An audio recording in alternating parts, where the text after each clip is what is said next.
ஞானானந்தமயம் தெய்வம் நிர்மலஸ்படிகாகிருதியும் ஆதாரம் சர்வ வித்யாநாமயக்ரீவம் பாஸ்மகே. நேயர்கள் அனைவருக்கும் அஸ்ட்ரோகே செய்யுங்கள் பணிவான நமஸ்காரங்கள். நேயர்கள் அனைவருக்கும் விஸ்வாவசு தமிழ் புத்தாண்டு நல்வாழ்த்துக்கள். எல்லாருக்கும் சௌக்கியமும் மங்களமும் உண்டாகட்டும்.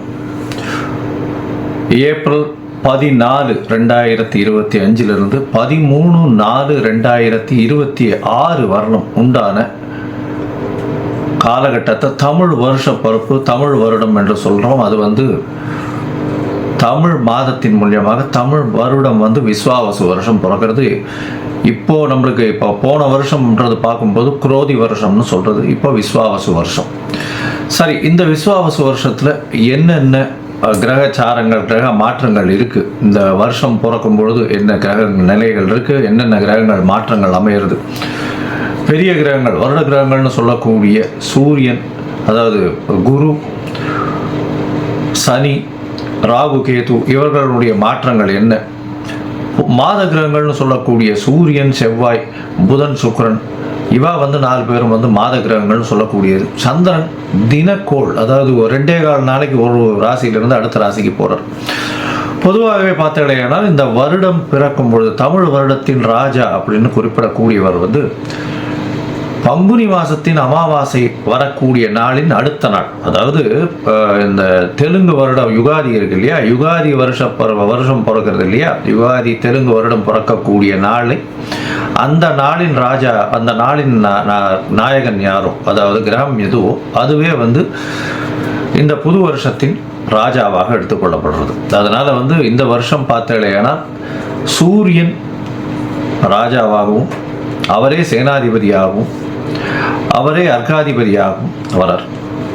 இதை தவிர பார்த்தேன்னா அதாவது சந்திரன் மந்திரியாக இருக்கார். அது எப்படி சந்திரன் வரார் அப்படின்னா, இந்த வருஷம் விஸ்வாவசு வருஷம் பிறக்கிறது இந்த திங்கட்கிழமை, அதனால் சந்திரன்.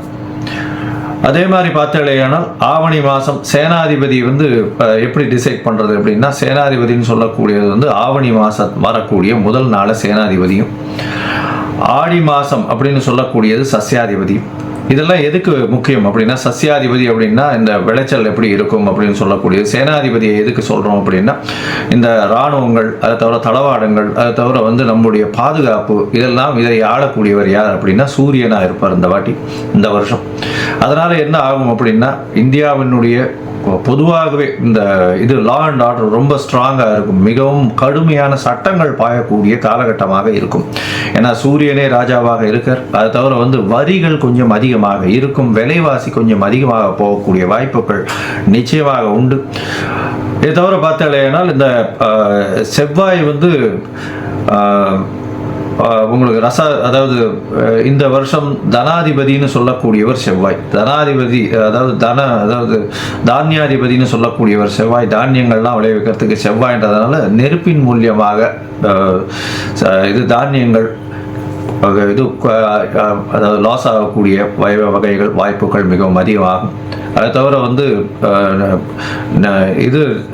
தானியங்களுடைய ஸ்கேர்சிட்டி கொஞ்சம் அதிகமாக இருக்கும். அதாவது தானியங்கள் கிடைக்கிறதுல கம்மியாக இருக்கும். அதன் மூலியமாக விலைவாசிகள் ஏறக்கூடிய வாய்ப்புகள் மிகவும் அதிகம். தங்கம் விலை ஏறக்கூடிய வாய்ப்புகள் நிச்சயமாக உண்டு. தங்கம் அதிக உச்சம் தொடக்கூடிய வாய்ப்புகள் மிகவும் அதிகம் இந்த வருஷம் பார்த்தாலேயானால்.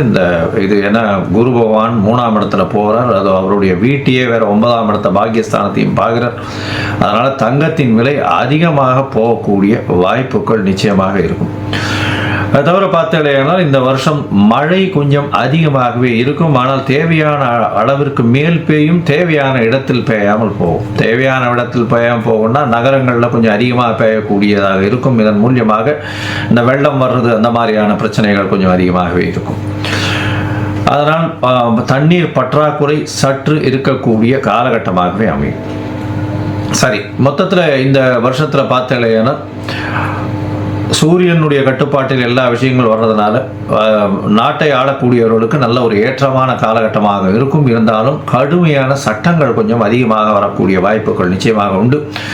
சனியும் ஆட்சியில் போயிருக்கார். இந்த வாட்டி கும்பத்திலேயே போய் ஆட்சியில் இருக்கிறது, மூலத்திரிகோண வீட்டில் இருக்கிறதுனால தொழிலாளர்களுக்கு மிகவும் கடினமான காலகட்டமாக இந்த வருஷம் அமைய போகிறது.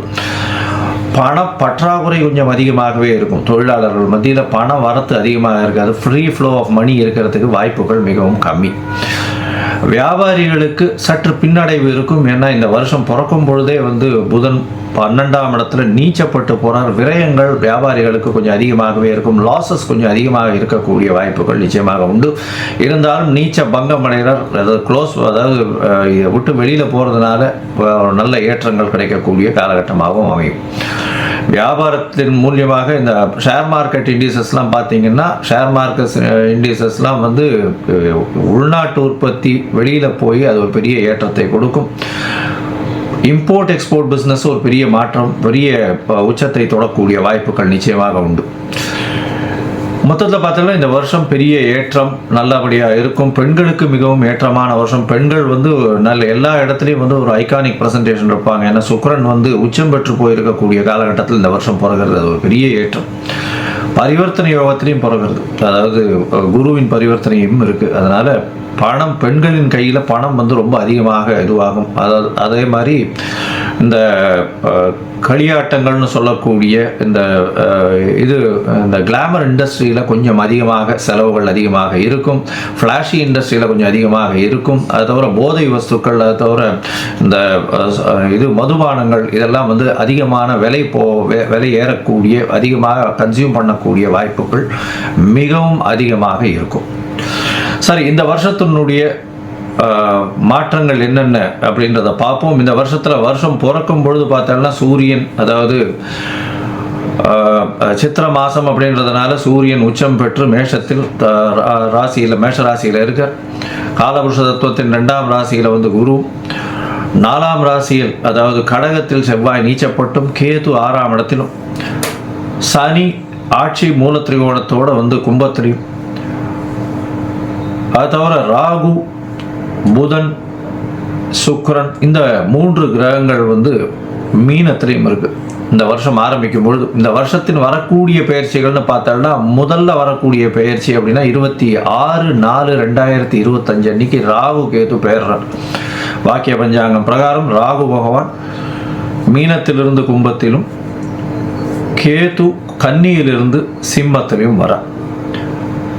இந்த வருஷம் பார்த்தாலேயானால் குரு பெயர்ச்சி வருது. குரு 11/5/2025 குரு தன்னுடைய ரிஷப ராசியிலிருந்து மிதுன ராசிக்கு போகிறார். அதாவது அவர் பரிவர்த்தனை யோகத்தில் இருந்த ரிஷப ராசியிலிருந்து மிதுன ராசிக்கு போகிறார் குரு. இந்த வருஷத்தில் கடைசியில் மார்ச் 6ஆம் தேதி 2026ஆம் வருஷம் அப்போ சனியினுடைய மாற்றம் இருக்கு. சனி வாக்கிய பஞ்சாங்க பிரகாரம் 6/3/2026 அன்னைக்கு தான் மாறுறார். கும்பத்திலிருந்து மீனத்துக்கு போறார். இதுதான் இந்த வருஷத்தினுடைய வருட கிரகங்கள்னு சொல்லக்கூடிய குரு, ராகு, கேது, சனியினுடைய மாற்றங்கள். சரி, இந்த மாற்றங்கள் என்னென்ன ஏற்றங்களையும் இறக்கங்களையும் கொடுக்கும்? அதாவது மேஷம் முதல் மீனம் வரை உண்டான ராசிக்காரர்களுக்கு எப்படி இருக்கும் அப்படின்றத பார்க்கலாம். இது நடுவில் என்னுடைய மொபைல் நம்பர் ஸ்க்ராலிங்கில் வந்துட்டுருக்கும். உங்களுக்கு அஸ்ட்ராலாஜிக்கல் கன்சல்ட் தேவைப்பட்டதுன்னா நீங்கள் எனக்கு ஃபோன் பண்ணுங்க. உங்களுக்கு உண்டான அப்பாயின்மெண்ட்டை தரேன். உங்களுடைய date, time, place of birth, உங்களுடைய பெயர், தாய் தகப்பனார் பெயர் அனுப்பிச்சி வைங்க. என்னுடைய கட்டணம் என்னென்னு போடுறேன். அதுக்கப்புறம் உங்களுக்கு அப்பாயின்மெண்ட் தரேன். உங்களுடைய அப்பாயின்மெண்ட்டை போடும்போது உங்களுடைய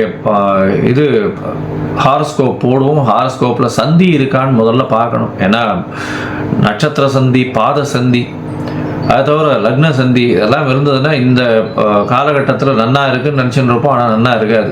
எதனாலன்றதே புரியாது. உங்களுக்கு துலா லக்னமாக இருக்கும், நல்ல தசை நடக்கிறதுன்னு நினச்சின்னு இருப்போம். ஆனால் நல்ல தசையாகவே இருக்காது உங்களுக்கு. ஏன்னா அது லக்ன சந்தியாக வந்திருக்கும். விசாகம் 3ஆம் பாதம் நினச்சின்னு இருப்பீங்க, விசாகம் 4ஆம் பாதம் ரிச்சிக லக்னமாக இருக்கும். அதனால் நிறைய பேருக்கு என்கிட்ட வர்றவாளுக்கு 40, 45 வயசு, 50 வயசுலாம் இருக்கிறவாள்லாம் அவள் நட்சத்திரமே தெரியாமல் அவள் மிருகசீரிஷம்னு சொல்லிட்டு இருப்பா. மிருகசீரிஷம் 2ஆம் பாதம்னா ரிஷபத்தில் வரும், 3ஆம் பாதம்னா மிதுனத்தில் வரும். அதனால் அந்த மாற்றத்திலேயே அவர்கள் எதுக்கு யாருக்கு அர்ச்சனை பண்ணுறோம்னே தெரியாமல் பண்ணிட்டு இருப்பா. அதனால் சந்தி முதல்ல தெரிஞ்சுட்டு எந்த நட்சத்திரம், என்ன பாதம், என்ன லக்னம், என்ன லக்னத்தின் பாதம் அப்படின்றத தெரிஞ்சுட்டு அவர்களுக்கு இப்பொழுது ஏற்ற தசையாக இந்த காலகட்டத்தில் நடக்கக்கூடிய தசாபுக்தி, அந்தரம், சூக்ஷ்மம், அதை தவிர கோல்சாரம் எப்படி இருக்குது அப்படின்றத வச்சு அவர்களுடைய பலன்கள் எப்படி இருக்கும் அப்படின்றதையும் சொல்கிறேன்.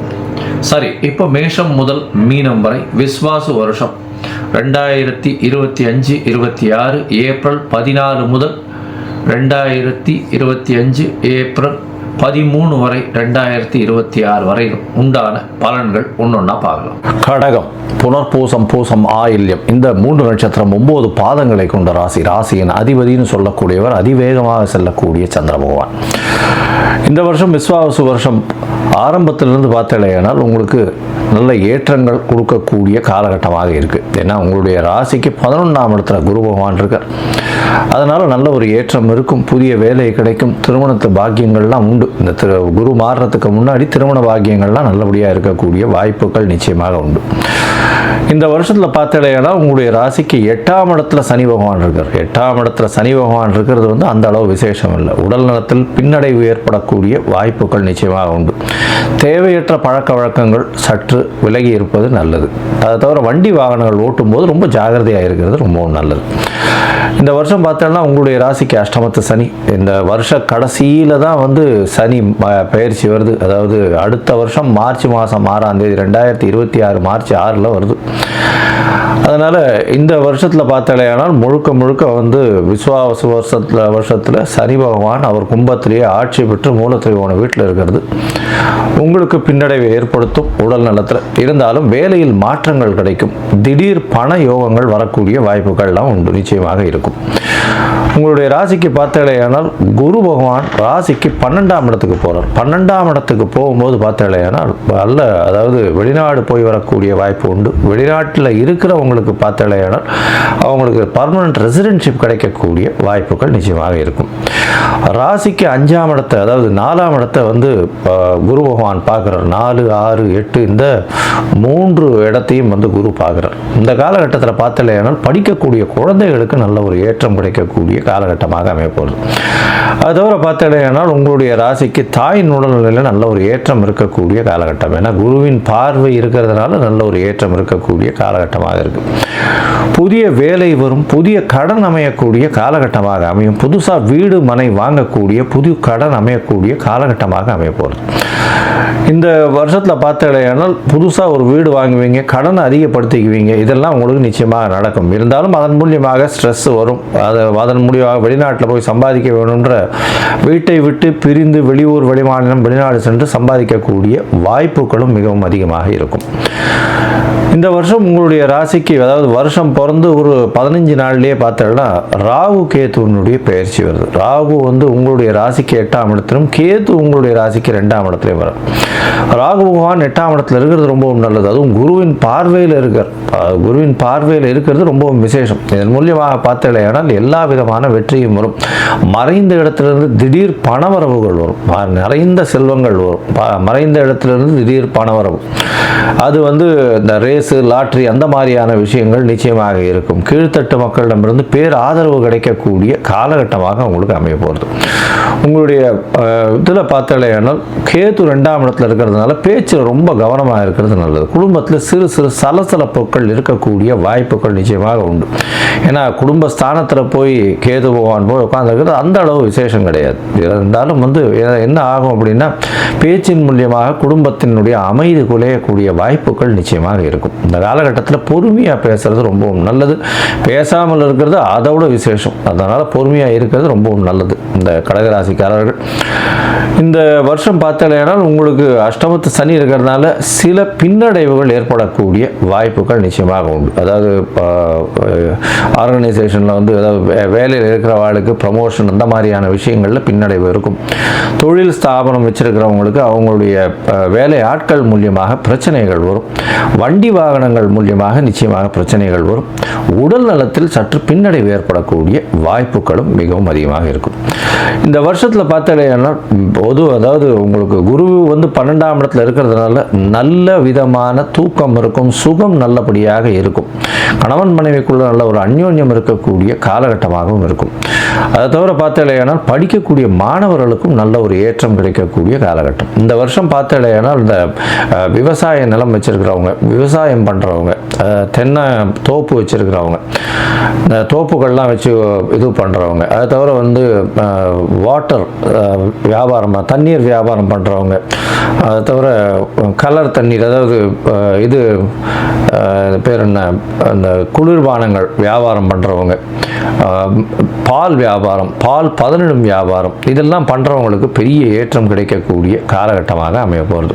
இந்த வருஷம் பார்த்தாலேயானால் இந்த அரசியல் பிரமுகர்களுக்கு சற்று பின்னடைவு இருக்கக்கூடும். அதனால் கொஞ்சம் பொறுமையாக இருக்கிறது ரொம்பவும் நல்லது. கொஞ்சம் வந்து என்ன சொல்கிறது, இந்த வருஷத்தில் கடகராசிக்காரர்கள் கொஞ்சம் பொறுமையாக ஹேண்டில் பண்ணுறது நல்லது. 8ஆம் இடத்துல வந்து சனி இருக்கிறதுனால உங்களுடைய தொண்டர்கள் உங்களை சார்ந்து வருவார்கள் அப்படின்ற நம்பிக்கை வேண்டாம். நிச்சயமாக பிரச்சனையை கொடுக்கக்கூடிய அளவில் தான் இருப்பாங்க. அதனால் சனி மாறுறவர்களும் பிரச்சனைகள் நிச்சயமாக இருக்கத்தான் செய்யும். பொறுமையாக இருக்கிறது ரொம்பவும் நல்லது.